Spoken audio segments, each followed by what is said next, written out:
Cuman ini Hah? melar. Oh iya kak. Ini ya? Gini ya? Gini kan? Iya kan? Ini bikin. Cek. Baik, bismillahirrahmanirrahim. Assalamualaikum warahmatullahi wabarakatuh. Waalaikumsalam warahmatullahi wabarakatuh. Qala rabbi shrah li sadri wa yassir li amri wahlul 'uqdatam min lisani yafqahu qawli. Allahumma shalli ala sayyidina Muhammad wa ala sayyidina Muhammad. Baik, sebelum belajar kita berdoa di surah Al-Maidah ayat 114. Allahumma rabbana anzil alaina ma'idatan minas sama takulana idali awwalina wa akhirina wa ayatan minka warzuqna wa anta khairur raziqin. Baik, bersyukur kita kepada Allah dengan sama-sama membaca hamdalah. Alhamdulillah. Baik, sebelumnya terima kasih kepada Ustaz Lutfi, Mas Lutfi, abang kita semua yang telah memberikan kesempatan kepada saya malam hari ini bisa sharing kepada teman-teman. Nah, mohon maaf kalau telat lagi. 2 minggu yang lalu telat, hari ini telat juga. Tapi masih mending minggu ini lah daripada minggu 4 menit ya. Nah, jadi saran saya nanti pas saya ngisi kalau bisa waktunya agak dilamakan dikit ya. Jam 8.15 ke ataupun jam 8.20. Nah, karena sehabis sisa tuh saya belum bisa kayak Mas Lutfi yang langsung ngomong. Nah, saya perlu review materi lagi, perlu nyatat-nyatat dikit segala macam. Nah, maka waktunya agak lama kayak gitu. Nah, dan malam hari ini spesial saya bawa anak saya biar pulangnya bisa malam.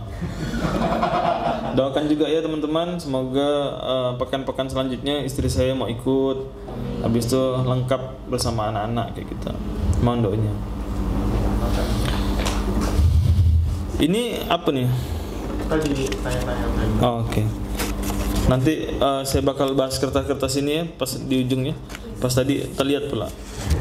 Pas pula nyambung dengan materi malam hari ini. Ada nyerempet-nyerempet. Nah, mohon maaf juga sebelumnya saya pakai kaos karena kan ini temanya anak muda kan. Nah, jadi menyesuaikan. Nah, rupa tak ada pakai kaos.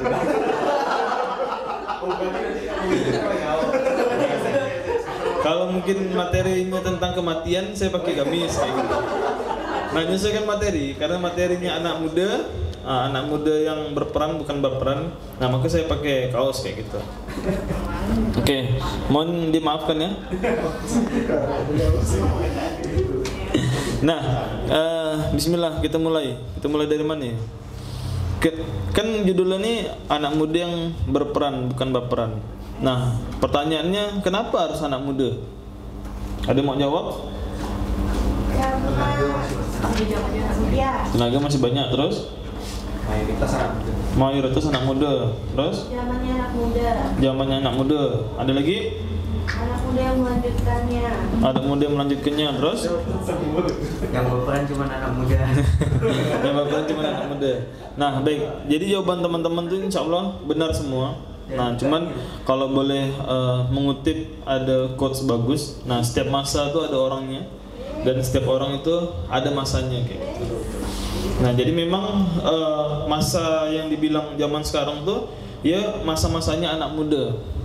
Nah, kita ngelihat politik di zaman sekarang. Nah, itu kan mungkin bisa jadi generasi terakhir 5 tahun ini kayak gitu. Nah, 5 tahun ke depan itu bisa jadi anak muda yang menggantikan menteri-menteri ataupun orang-orang yang lama kayak gitu. Nah, bisa jadi 5 tahun lagi misalnya Luhut entah itu meninggal duluan, kan tidak ada yang tahu kayak gitu. Nah, ataupun Luhut pensiun segala macam, ataupun Pak Jokowi juga sama kayak gitu. Nah, cuman masih ada anaknya pula tuh. Masih panjang kan? Masih ada anak 2 lagi. Nah, belum menantu lagi ada. Belum nanti cucunya lagi. Panjang. Kenapa jadi bahas itu? Nah, tapi teman-teman ngelihat politik zaman sekarang ya, bisa dibilang ya sedih gitu. Nah, kenapalah kita harus menciptakan sistem organisasi yang bagus? Menciptakan sistem bisnis yang bagus.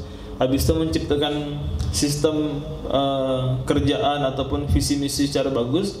Karena apa? Karena mau sebagus apapun orangnya, nah kalau sistem di dalamnya rusak, otomatis rusak semua kayak gitu. Ada. Nah, teman-teman bayangkan Sri Mulyani kayak gitu. Kurang pintar apa beliau kayak gitu. Nah, tapi kenapa dolar sampai dengan hari ini tetap meroket? Kenapa hutang Indonesia makin tahun makin banyak kayak gitu? Nah, terus apalagi kurang pintar apa? Nadine ini nama. Nadim. Buat aplikasi Gojek sebegitu detailnya, habis itu bisa menghubungkan yang tadi orang enggak punya pekerjaan bisa jadi lapangan pekerjaan yang banyak, ekosistemnya di mana-mana kayak gitu. Nah, tapi pada saat masuk ke kementerian kok kayak sapi ompong kayak gitu. Nah, pendidikan hari ini kurikulumnya masih enggak jelas, masih ada zonasi segala macam kayak gitu. Nah, hancur berantakan semua.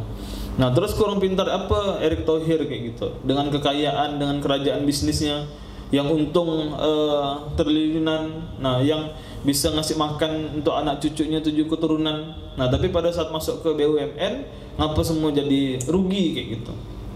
Nah, itulah pentingnya kita punya sistem. Nah, makanya malam hari ini teman-teman bersyukur sudah dibikinkan sistem sama Mas Lutfi. Nah, gimana caranya teman-teman malam minggu tetap bisa produktif, habis itu tetap menjadi anak muda yang berbeda. Nah, teman-teman bayangkan anak muda malam minggu nih ngapain nih sebenarnya? Nongkrong, betul lah. Apalagi jalan-jalan, apalagi makan seblak. Nah, PR teman-teman tuh gimana caranya kajian malam hari ini lebih ramai dibandingkan orang yang makan seblak kayak gitu. Nah, makan seblak ya parkirnya sampai begitu. Nah, masa yang kajian di sini lebih dikit. Nah, itu PR kita bersama. Gimana caranya orang bisa kajian, bisa makan seblak kan kayak gitu. Nah, berarti teman-teman harus bikin seblak. Sebelahnya pindah sini. Pilihannya cuma 2, sebelahnya pindah sini atau kajiannya pindah sana. Nah, itu coba dipikirkan ya. Oke, balik lagi ke topik. Nah, setiap masa ada orangnya, setiap orang ada masanya.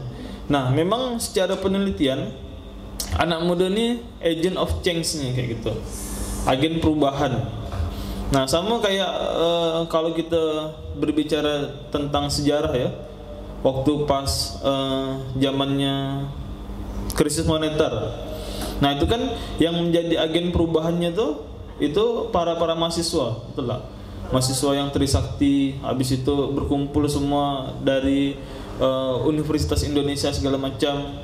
Nah, yang waktu itu langsung bikin apa ya? Bikin aksi ke gedung DPR. Apa namanya tuh? Momen itu tuh apa namanya? 98. Ya, tragedi 98. Nah, akhirnya merubah yang tadinya krisis moneter, nah mulai bangkit lagi Indonesia kayak gitu. Nah, terus anak muda ini generasi yang pendobrak. Nah, kenapa dia pendobrak? Karena dia berani mengambil risiko kayak gitu. Nah, hari ini kalau kita berbicara anak muda tapi dia takut ngambil risiko, nah berarti dia bukan anak muda kayak gitu. Dia anak tua.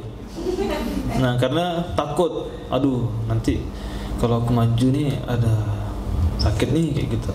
Alah, kalau aku ketemu dengan bapak ini nih pasti aku kena tolak nih kayak gitu. Aduh, kalau aku ngelamar sekarang nih ada pasti kena ludah nih kayak gitu. Nah, contoh-contohnya kayak gitu. Aku nggak berani lah, aku mau eksekusi lahan, takut tak punya uangnya kayak gitu. Bayar pakai apa segala macam. Nah, padahal anak muda sendiri itu terkenal dengan pendobrak. Nah, karena keberaniannya segala macam. Terus anak muda ini jiwanya berapi-api, teman-teman. Nah, pantang disenggol dikit, pantang digesek dikit. Nah, pantang dimotivasi dikit, pantang lihat orang lain berhasil. Nah, pantang lihat orang lain sukses, pantang lihat orang lain bisa kayak gitu. Nah, jiwanya tuh meronta-ronta. Masa dia makan nasi bisa, aku makan ubi tak bisa misalkan. Nah, masa dia yang pakai sepeda bisa, aku yang pakai motor tak bisa. Nah, masa dia yang lebih jelek daripada aku bisa, kok aku tak bisa kayak gitu. Nah, jiwanya tuh berapi-api, teman-teman. Nah, cuman kalaulah jiwa berapi-api tapi tidak digunakan dengan baik, nah itu bisa jadi menjadi sesat kayak gitu. Nah, contohnya apa? Contohnya begal. Habis itu contohnya juga masuk geng motor. Nah, contohnya bully segala macam. Nah, saya tuh kemarin ada belajar dengan Ustadz Ajo Benri. Nah kebetulan kemarin pekan lalu kita bikin kelas sama beliau. Nah Ustadz Ajo Benri ini dia pakar parenting. Dia dulu kerjaannya di konselor kriminal AP tuh di Jakarta, kurang lebih 14 tahun. Nah udah belum saya ceritakan ini? Belum ya? Nah jadi waktu itu dia polisi itu mendapati ada seorang remaja tanggung umur 15 tahun yang sudah mengedarkan narkoba di Jogja. Nah, cuman pada saat diinterogasi dengan polisi, ternyata ada keanehan. Yang pertama, anak itu tidak merokok. Terus yang kedua, anak itu tidak narkoba, tidak pakai narkoba. Terus yang ketiga, anak itu tuh mengedarkan narkoba, cuman dia tidak pakai. Nah, karena selama ini orang-orang yang ditangkap itu pasti ngerokok, habis itu udah pasti narkoba, akhirnya dia ngedarkan. Nah, tapi berbeda dengan anak 15 tahun ini. Dan setelah dicek, dia pun tidak ada terhimpit dengan ekonomi. Nah, dan keluarganya itu baik-baik saja kayak gitu. Secara ekonomi tidak ada bermasalah. Habis itu secara orang tua juga aman-aman aja, bukan anak yang broken home segala macam. Nah, akhirnya sama Ustadz Ajo Benri diinterogasi, di interview. Nah, pengen tahu sama polisi siapa dalang dibalik itu semua kayak gitu. Nah, akhirnya dibikin rekayasa. Anak ini gimana caranya ketemu sama bandarnya di sebuah mall. Akhirnya anak itu pergi ke sebuah mall, cuman kanan kirinya depan belakang semuanya itu udah intel semua. Nah, ini kisah nyata ya. Sudah sampai di basement segala macam, ketemulah dengan seorang laki-laki parubaya umur sekitar 45 tahun. Nah, dan polisi itu mencurigai dialah dibalik anak tadi bisa menjual narkoba kayak gitu. Terus pas sudah ketemu, kan dipasang mikrofon kayak detektif gitulah. Nah, tak nampak segala macam kan. Habis itu sama bapak tadi dia cuma bilang, "Waduh nak, mohon maaf ya nak," kayak gitu. Bapak telat kayak gitu kan. Habis itu gimana kerjaan kemarin, berhasilkah kayak gitu. Oh, berhasil Pak. Nah, habis itu sama si bapak tadi dipegang pundaknya. Oh, mantap nak, kamu memang hebat kayak gitu. Nah, kata Ustadz Ajo Benri, kalaulah mahkota perempuan itu rambut, nah tapi kalau misalnya anak laki-laki mahkotanya itu pundak kayak gitu. Nah, bapaknya ternyata itu jarang melakukan apresiasi terhadap anaknya tadi, bapak kandungnya nih. Nah, akhirnya yang mengapresiasi tersebut itu bandar tadi, hanya dengan menepuk pundak kayak gitu.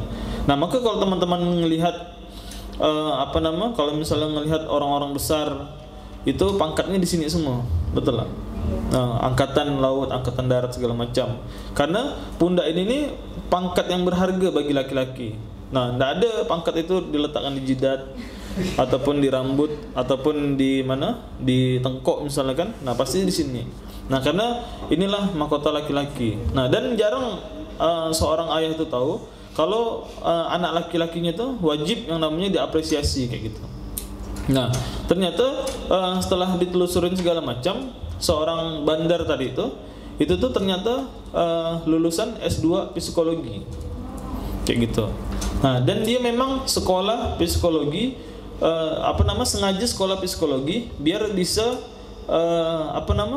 menjerumuskan anak-anak yang begini-begini nih, yang tanggung-tanggung, yang jarang sekali disentuh sama orang tua, yang jarang sekali disentuh sama parenting orang tua, nah kasih sayang ataupun perhatian segala macam. Nah, inilah menjadi target market bapak tadi kayak gitu.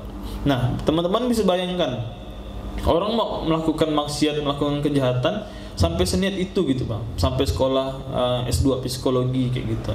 Nah, kita yang hari ini melakukan kebaikan, nah masa tidak seoptimal ataupun semaksimal begitu kayak gitu.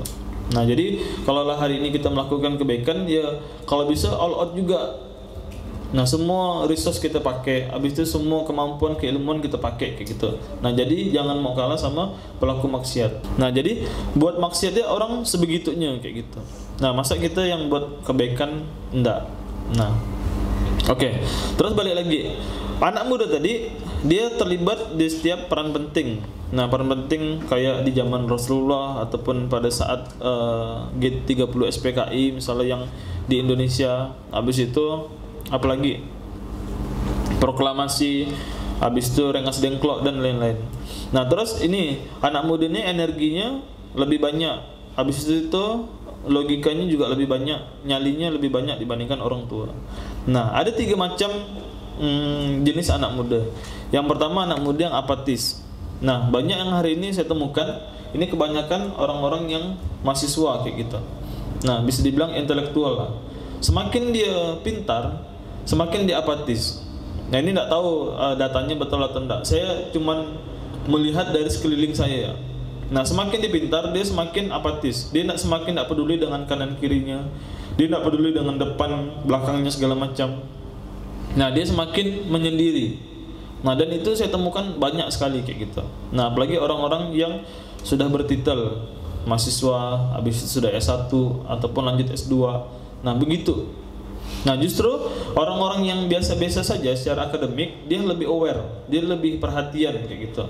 Nah, dia lebih lebih incas sama kita.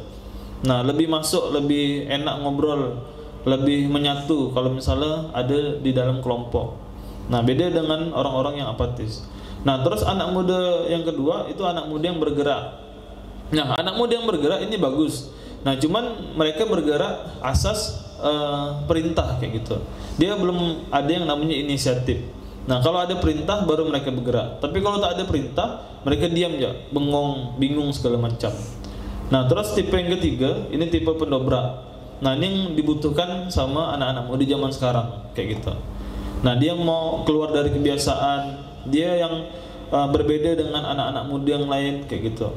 Nah, dia yang bisa menjadi pendobrak, entah itu di lingkungannya, entah itu di sistem yang ada di sekarang, ataupun dia yang berada di lingkungan kayak gitu. Nah, terus pertanyaannya selanjutnya, nah, kenapa anak muda tuh sering baperan, bukan berperan?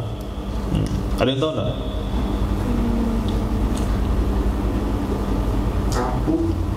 Rapuh, terus?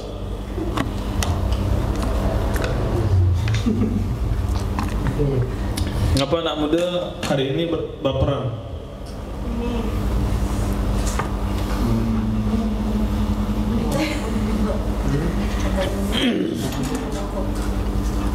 Oke. Bisa dibandingkan. Dibandingkan. Nah, yang pertama, kenapa baperan? Yang pertama, mereka tidak menemukan jati diri mereka yang sebenarnya kayak gitu. Nah, mereka belum menemukan ataupun belum mengenal siapa sih mereka nih. Dan kalau di zaman sekarang ini bahasa gaulnya itu FOMO kayak gitu. Nah, FOMO atas apa yang sedang terjadi. Nah, kan sekarang lagi tren-tren itu lari kayak gitu. Nah, akhirnya mereka juga lah beli outfit lari, outfit jogging segala macam kayak gitu. Nah, jogging. Nah, kan apalagi sekarang zamannya apa-apa upload segala macam. Nah, enggak masalah kayak gitu. Nah, cuman gimana caranya FOMO-nya tuh mereka tahu gitu, Bang. Fungsi lari itu apa, fungsi jogging itu apa, terus tujuannya apa segala macam. Nah, jangan cuma ngikutin tren kayak gitu. Nah, terus anak zaman sekarang karena tidak menemukan jati diri yang sebenarnya karena mereka hanya melihat hasil, teman-teman. Nah, mereka tidak melihat proses. Nah, mereka taunya oh orang itu enak, oh orang itu kaya raya kayak gitu, oh orang itu hidupnya nyaman segala macam. Nah, mereka tidak melihat prosesnya seperti apa. Nah, misalnya anak-anak muda hari ini trendsetternya itu Raffi Ahmad misalkan. Nah, mereka tidak melihat Raffi Ahmad dulunya seperti apa, yang syuting hanya dibayar 200.000. Nah, dari Bandung ke Jakarta PP, habis itu 24 jam hampir tidak ada istirahat segala macam. Nah, habis itu Atta Halilintar juga sama. Nah, mereka ngelihat hanya hari ini kayak gitu. Nah, mereka nggak ngelihat Atta Halilintar dulu yang mukanya macam komeng, macam kiwil. Nah, kan nggak ngelihat kan? Nah, habis itu ternyata Atta itu dari dari umur 12 tahun itu udah jualan. Nah, udah jualan handphone kayak gitu. Nah, kita 12 tahun ngapain? Main guli, masih ngecak sampah kayak gitu. Masih main di selokan. Nah, tapi yang kita lihat tuh hari ini kayak gitu. Nah, terus kita tuh pengen dapat yang namanya validasi, pengen dapat yang namanya pengakuan. Nah, ngikut-ngikut tren segala macam. Nah, nanti ada nih sambungannya dengan ini, dengan kertas-kertas yang teman-teman tulis. Nah, cuma nanti di ujung. Nah, terus yang pertama tadi tidak menemukan jati diri yang sebenarnya. Mereka tidak kenal dengan diri mereka sendiri kayak gitu. Terus yang kedua, mereka mencintai sesuatu yang lebih besar cintanya dibandingkan ke Allah kayak gitu. Nah, banyak hari ini guru saya itu pernah berpesan, nah, jangan menggantikan apapun selain Allah di hati kita. Dan ini contohnya udah sangat banyak di sekitaran saya kayak gitu. Nah, entah itu menggantikan sesuatunya bentuknya dalam bentuk barang, dalam bentuk manusia, dalam bentuk makhluk, ataupun hal apapun, bahkan hobi sekalipun. Nah, saya itu ada kisah, ini teman dekat saya juga. Nah, jadi seorang wanita ini, dia ini bisa dibilang amat sangat tergantung dengan suaminya. Nah, dia menikah udah sekitar 8 tahun. Menikah sekitar 8 tahun, alhamdulillah belum dikaruniai anak. Siapa tidak tahu karena apa. Nah, tiba-tiba di 8 tahun ini tanpa angin, tanpa hujan, suaminya minta cerai kayak gitu. Nah, udah kita tidak ada hubungan lagi kayak gitu.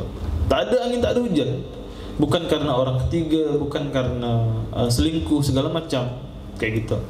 Nah, habis itu ditanya, lah kenapa? Oh, karena aku tidak cinta sama kau kayak gitu. Karena aku tidak sayang sama kau. Oh, bohong. Jadi 8 tahun ini kita ngapain kayak gitu? Kalau tidak sayang, tidak cinta segala macam.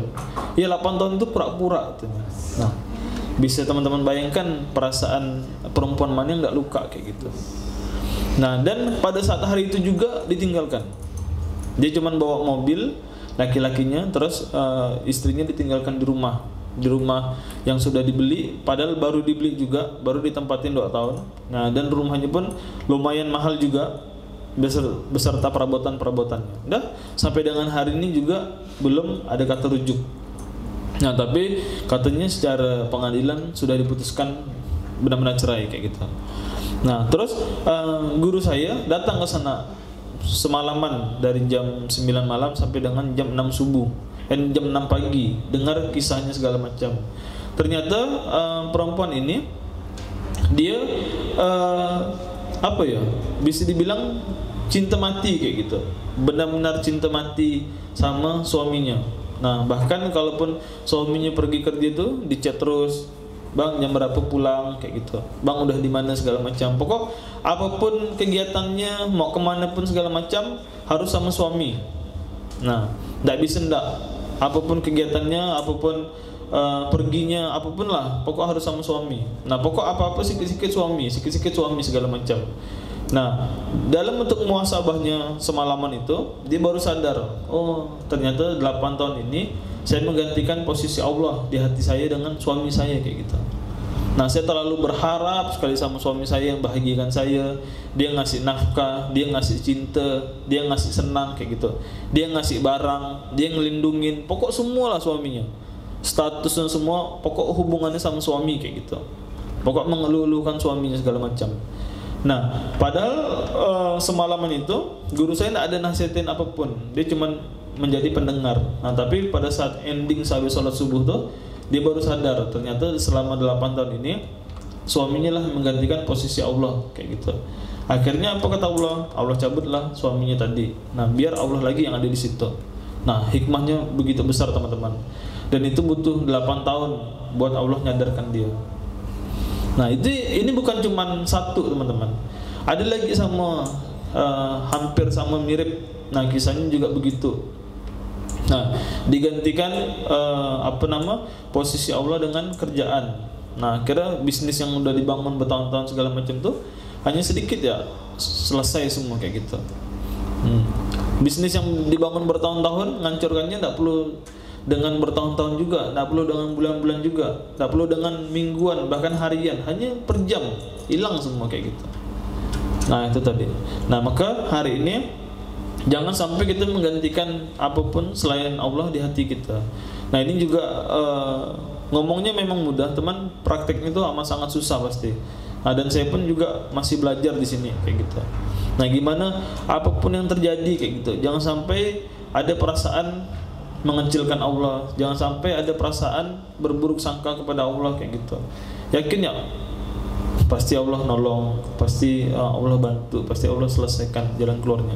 Nah, nanti pun ada juga ujungnya di kertas yang teman-teman tulis nih. Nanti kita bahas di ujung. Nah, terus yang ketiga, kenapa banyak anak muda yang baperan? Nah, sering disibukkan dengan hal-hal yang tidak produktif. Nah, pilihannya kan cuma dua. Hari ini kita mau drakoran ke seharian, nonton Korea, habis itu kita mau scroll rebahan seharian di kamar, atau hari ini kita mau kerja keras kayak gitu. Kita mau produktif, kita mau benar-benar maksimal secara penggunaan waktu. Nah, kalaulah hari ini kita memilih buat santai-santai, memilih buat nonton drakor, memilih buat Netflix-an seharian, memilih buat scrolling handphone, nah memilih buat rebahan di kamar segala macam. Nah, pasti nanti di hari tuanya ataupun di ujung usianya kita pasti berlelah-lelahan kayak gitu. Karena kemudahannya sudah kita ambil duluan di awal. Nah, tapi kalau hari ini teman-teman masih menjadi anak muda, tapi teman-teman mengambil tanggung jawab itu duluan, teman-teman kerja keras, teman-teman habiskan jatah gagal. Nah, teman-teman melakukan penolakan, teman-teman terima dicaci, dimaki, teman-teman bayar prosesnya sekarang. Nah, pastilah nanti di ujung usia teman-teman ataupun di hari itu teman-teman udah tinggal nikmatin indah-indahnya ya kayak gitu. Nah, karena kesusahan ataupun kepahitannya sudah teman-teman ambil di awal. Nah, itu ya pilihannya. Nah, teman-teman mau yang mana? Nah, terus kenapa sih kita menjadi tidak produktif hari ini? Nah, karena bisa jadi circle kita yang salah kayak gitu. Nah, teman-temannya hari ini yang sudah diajak Mas Lutfi ataupun diajak teman-temannya hari ini buat ikut kajian malam hari ini, nah berarti teman-teman membuktikan kalau teman-teman itu menjadi anak muda yang produktif kayak gitu. Nah, bahkan hari ini Gen Z banyak dibilang tidak produktif segala macam, tapi teman-teman bantah dengan teman-teman hadir pada malam hari ini. Nah, pegang erat saran saya, pegang erat, bilang makasih kepada teman-temannya yang sudah mengajak. Nah, itulah sister filah til jannah teman-teman kayak gitu. Nah, yang laki-laki colet-colet pula, gengsi deh kayak gitu. Nah, bilang makasih ya Kak udah ngajak saya kayak gitu. Makasih ya Mas udah ngajak saya kayak gitu. Yang udah diboncengin jangan lupa diisiin bensinnya kayak gitu. Jangan lupa ditraktir teman-temannya kayak gitu. Nah, jadi kenapa tidak produktif? Bisa jadi circle kita yang salah. Nah, banyak menemukan hari ini kenapa kita tidak bertumbuh, kenapa kita tidak jadi rajin, kita tidak jadi pintar, karena pertemanan kita itu semua kayak gitu. Oh, santailah, tidak perlu gak pintar, kawan aku pun begini-gini aja gitu. Akulah lebih pintar dibandingkan mereka.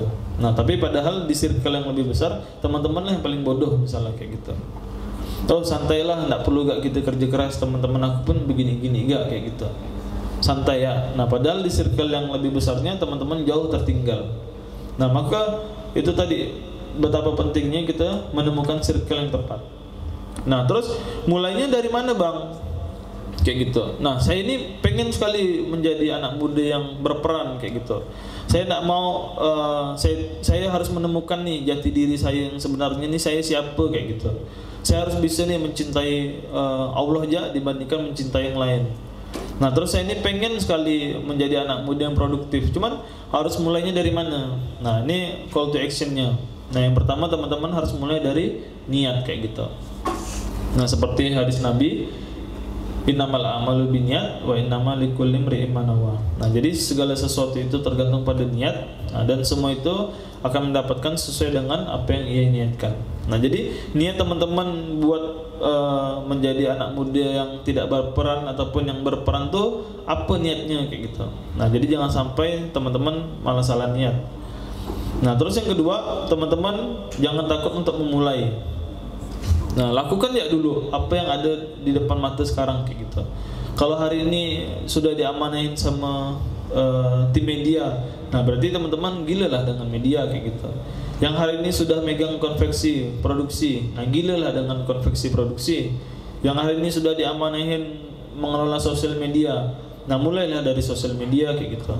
Yang hari ini sudah diamanahin marketing, nah mulailah dari marketing. Nah, jadi jangan takut untuk memulai.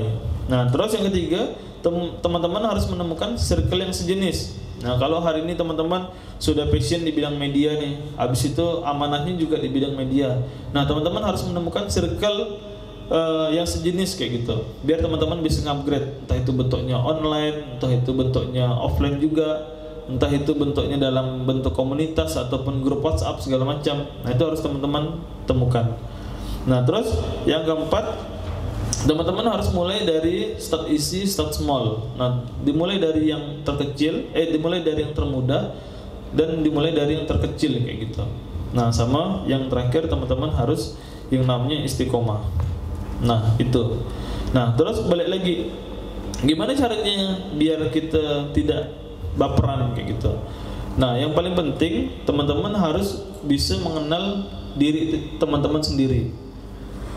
Semakin dalam teman-teman mengenal diri teman-teman sendiri, semakin mudahlah teman-teman mengobatin apa yang sekarang menjadi ganjalan hati, apa yang sekarang menjadi galaunya teman-teman, apa yang sekarang menjadi permasalahan teman-teman kayak gitu.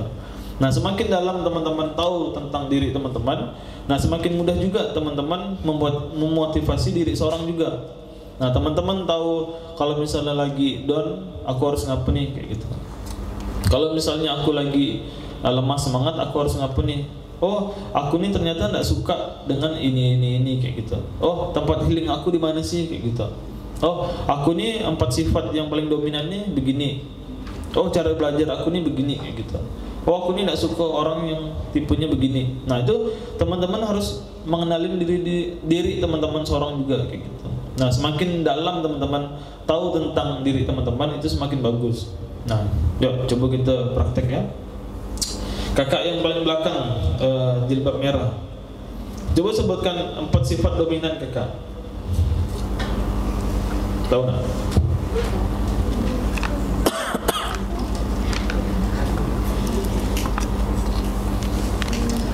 Bingung? Oke. Coba abang sebelah kanan.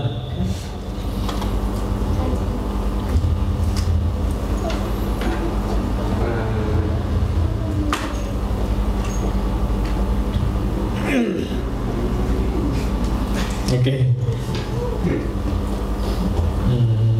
Mungkinnya takut ya. Coba. Gimana metode belajar yang tepat buat ente? Metode belajar yang tepat buat ente? Yang tepat. Ya. Metode belajar tepat buat saya. Pertama bimbing loh. Bimbing sampai saya bisa dilepas kan, bisa dilepas. Habis itu diperlukan apa? Lingkungan yang bisa dibilang tuh hijau lah, green flag lah. Nah, setelah saya ini masuk di circle-nya di JNC, jadi kan circle-nya green flag semua gitu kan. Jadi alhamdulillah dengan metode ini, metode yang saya dapat nih, alhamdulillah itulah. Jadi kan nanya sifat kan saya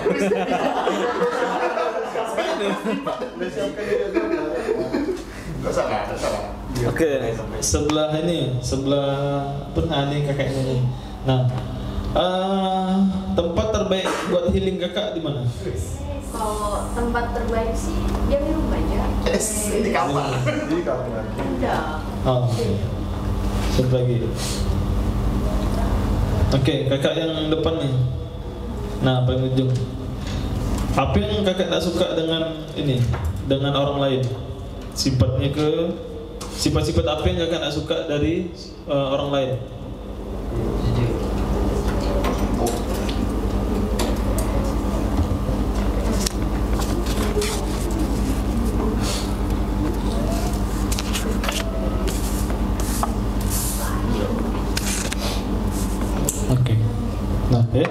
Nah, jadi teman-teman, nanti kalau misalnya teman-teman ada waktu ke Gramedia, teman-teman boleh beli buku ini.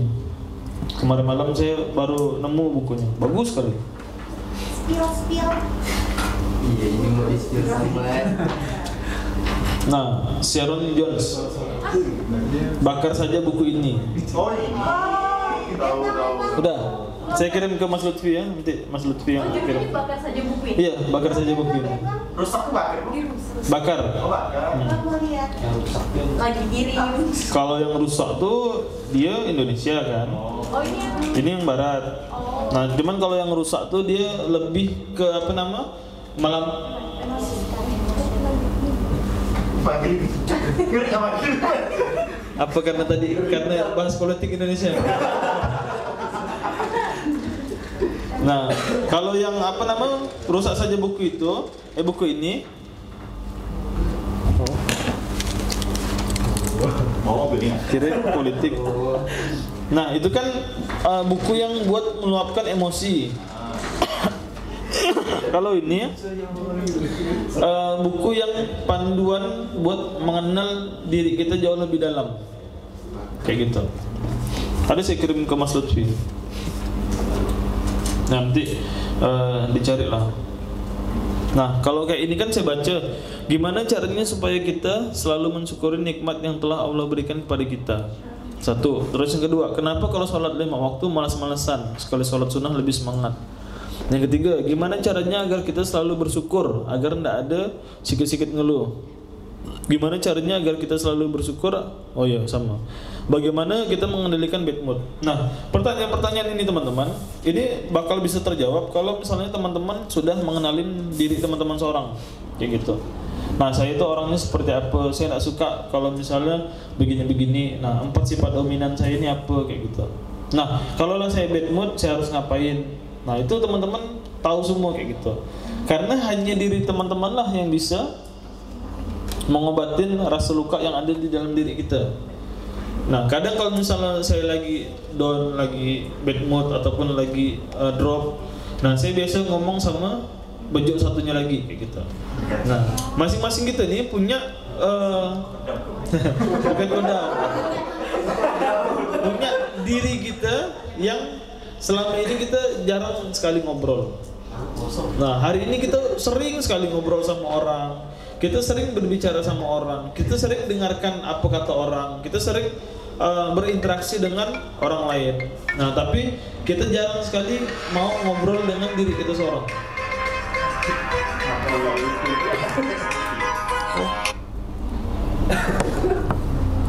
Nah, kita jarang sekali mau ngobrol dengan diri kita seorang gitu. Nah, padahal dalam ilmu psikologi ini amat sangat penting sekali kayak gitu. Nah, kita memang wajib yang namanya kenal dengan diri kita seorang. Nah, bahasa lain itu apa? Kalaulah kita clear dengan diri kita seorang, kita bakal bisa juga clear dengan orang lain. Nah, kalaulah kita bisa menyelesaikan masalah kita seorang, kita bakal bisa menyelesaikan masalah orang lain kayak gitu. Nah, macam mana masalah orang lain mau selesai, sedangkan masalah kita seorang pun masih belum selesai gitu. Nah, makanya kadang saya ngomong sama diri saya seorang, apa yang udah diperbuat nih, benar gak tadi ente ngomong gitu tuh kayak gitu. Sejauh mana lah impian yang udah ditulis, udah dapat apa selama ini kayak gitu. Benar nak tadi yang dikatakan sama si A tuh, ndak aku itu merusak hati dia gitu. Ndak aku itu bikin sakit hati segala macam. Nah, saran saya teman-teman sering-sering gitu. Sering-sering ngomong sama diri seorang kayak gitu. Nah, bahasa anaknya tuh anak sekarang tuh apa ya? Me time kayak gitu. Nah, me time terhadap diri seorang benar-benar sendiri. Tidak ada yang ganggu. Habis itu tidak ada dengan handphone segala macam. Nah, benar-benar seorang. Nah, dan cari tempat yang memang bisa menyembuhkan teman-teman seorang gitu. Nah, kan ada yang memang sukanya di mall, ada yang sukanya di tempat-tempat yang hijau, ada yang sukanya di pantai, ada yang sukanya di air terjun, ada yang sukanya memang di kamar aja gitu. Nah, masing-masing punya tempat-tempat healing tersendiri kayak gitu. Ada yang di musola kayak gitu, ada yang di masjid, ada yang di mimbar. Nah, kan masing-masing. Nah, pokok teman-teman ngomong sama diri seorang, Apa yang udah dibuat selama ini, udah sejauh mana dengan impian yang dibuat, benar ke tujuan hidupnya begini, benar ke kita berada di posisi sekarang gitu. Dosa apa yang udah dilakukan, apalagi setelah ini. Nah kenapa ngomong gitu kemarin, sakit hati tak kira-kira orang dengarnya kayak gitu. Nah benar ke keputusan hidup yang udah diambil. Nah apa kabar orang tua, apa kabar mama, apa kabar bapak. Nah jadi teman-teman sering-sering lakukan itu biar teman-teman bisa tahu gitu bang, oh ternyata salah nih, oh ternyata di sini nih positioningnya nih, oh ternyata strongnya di sini kayak gitu. Nah jadi nanti teman-teman coba beli buku itu ataupun cari di internet ada enggak segala macam. Nah nanti teman-teman coba isi lah. Nah makin teman-teman bisa ngisinya sampai dengan halaman terakhir, berarti teman-teman clear dah dengan diri seorang. Nah teman-teman kenal lebih dalam dengan diri teman-teman seorang. Nah tapi kalau misalnya teman-teman ngisinya masih bingung, aduh apa nih ya, nah berarti teman-teman belum clear dengan diri teman-teman. Nah teman-teman belum mengenal dengan dirinya masing-masing. Nah saya belum mengenal bejo satunya lagi kayak gitu. Nah di situ teman-teman juga belum mengenal dirinya satunya lagi kayak gitu sih. Nah mungkin itu saja karena sudah hampir 60 menit. Silakan ada yang ingin bertanya setelah ini. Nah jadi sedikit mengulang tadi kenapa anak muda baperan. Karena yang pertama tidak menemukan jati diri yang sebenarnya. Habis itu yang kedua mencintai sesuatu yang lebih besar daripada Allah di dalam hatinya. Terus yang ketiga sering disibukkan dengan hal-hal yang tidak produktif. Nah terus mulainya dari mana untuk memperbaiki itu semua? Yang pertama mulai dari niat. Terus yang kedua jangan takut untuk memulai. Yang ketiga temukan circle sejenis. Yang keempat start easy, start small. Yang kelima istiqomah. Nah dan kenapa tadi harus anak muda? Karena setiap masa ada orangnya dan setiap orang ada masanya. Nah dan tadilah turunannya tadi itu. Anak muda sekarang ada di 3 kondisi. Yang pertama apatis, yang kedua bergerak, terus yang ketiga pendobrak. Nah teman-teman silakan mau milih yang mana kayak gitu. Nah dan yang terakhir tadi, semakin teman-teman mengenal diri teman-teman sendiri itu semakin bagus. Nah karena semakin mudah juga lah teman-teman bisa memotivasi diri seorang, menginspirasi diri seorang, dan memudahkan buat teman-teman mengobatin diri teman-teman sendiri kayak gitu. Karena hanya diri sendirilah yang bisa mengobatin luka yang ada dalam diri kita kayak gitu. Nggak bisa dari orang lain. Cip, itu saja dari saya. Silakan kalau tidak ada pertanyaan kita tutup. Aduh, gara-gara politik ya bro. Oke, silakan. Ada yang mau bertanya?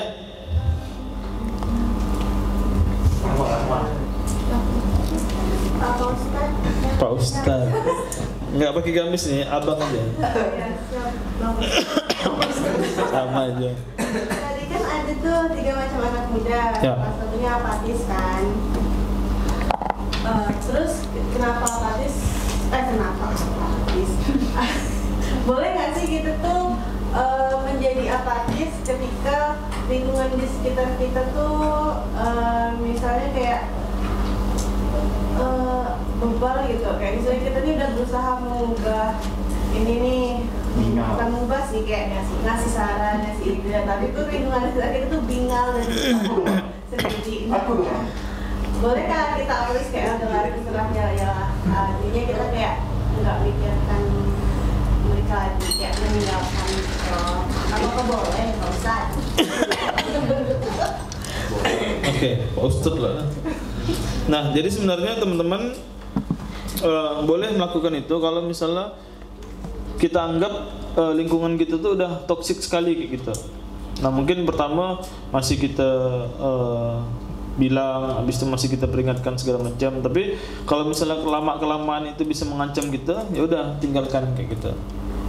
Nah, cuman ini apatis dalam bentuk bukan cuman bentuknya lingkungan ya, tapi kepedulian terhadap apapun lah. Nah, bahkan kalau misalnya di pondok tuh di mana di Ismuhu, nah diajarkan sampai hal detail. Nah, keran air yang masih netes ya tuh, nah itu diperhatikan betul. Nah, kan nampak misalnya orang apatis tuh ya lewat ya kayak gitu, dia nggak peduli. Habis itu misalnya udah siang tapi lampu masih hidup, Habis itu misalnya dari hal terkecil, misalnya ruangan kosong tapi AC-nya hidup kayak gitu. Nah, mulai dari situ. Habis itu sendal berantakan. Nah, kadang kalau misalnya kita yang sudah belajar, nah hal-hal itu tuh ditampakkan kayak gitu. Nah, tapi kalau misalnya kita tidak pernah mau berusaha buat peduli, nah itu tuh pasti terlewat. Kayak gitu. Sering enggak teman-teman?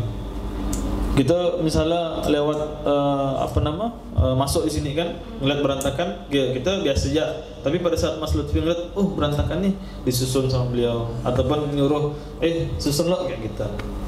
Nah, kadang hal-hal gitu tuh bisa lewat karena kita belum mau memulai kayak gitu. Belum niatkan, aku nggak boleh nih jadi apatis, aku harus jadi orang peduli nih, kayak gitu. Nah, bahkan hanya sekedar membalikan sendal ya tadi, itu kan hal sepele kayak gitu. Habis itu ekran hidup, nah matikan. Habis itu lampu, AC, ya gitu-gitulah. Itu sih. Habis itu ada ngeliat tak nyaman, ada ini misalnya kayak gini nih. Nah, kayak gitu. Apalagi, nah itu sih. Terima kasih Pak Ustaz. Ada lagi? Saya. Ya.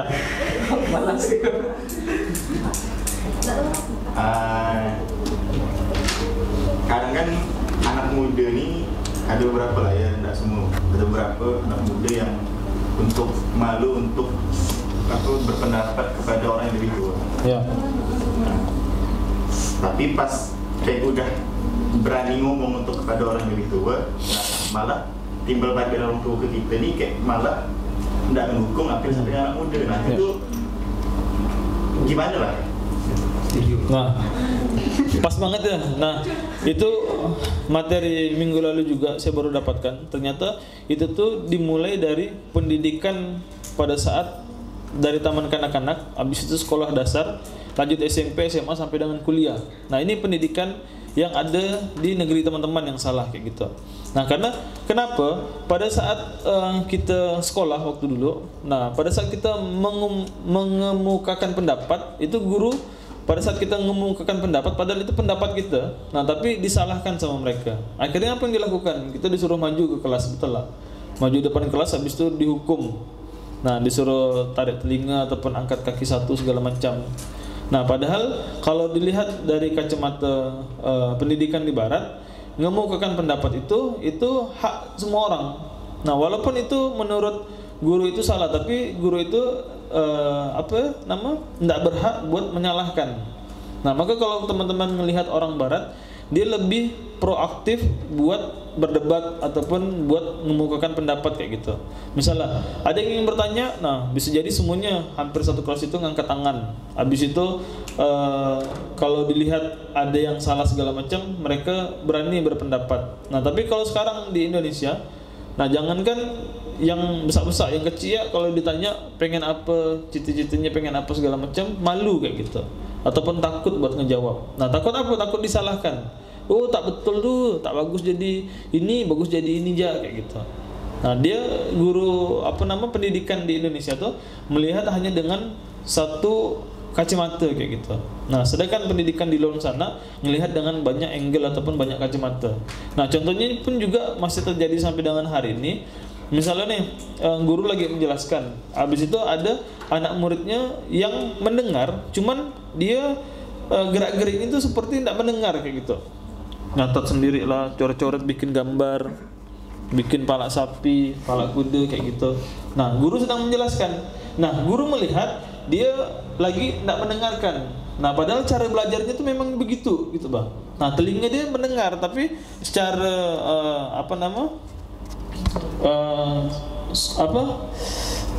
gerak-geriknya itu, nah begitu cara belajarnya. Nah, ada yang memang mendengarkan, nah cuma tak masuk gak di otaknya kayak gitu. Nah, sering begitu. Dan ini dikoreksi juga pada saat di tempat anak saya sekolah kayak gitu. Nah, ternyata ada guru yang menyalahkan itu, padahal dia cara belajarnya memang begitu. Nah, cuman pada saat ulangan ataupun ujian, pada saat ditanya mereka paham kayak gitu. Nah, mungkin itu anaknya tadi itu. Nah, karena memang sistem pembelajaran gitu tuh selalu melihat dari satu sudut pandang.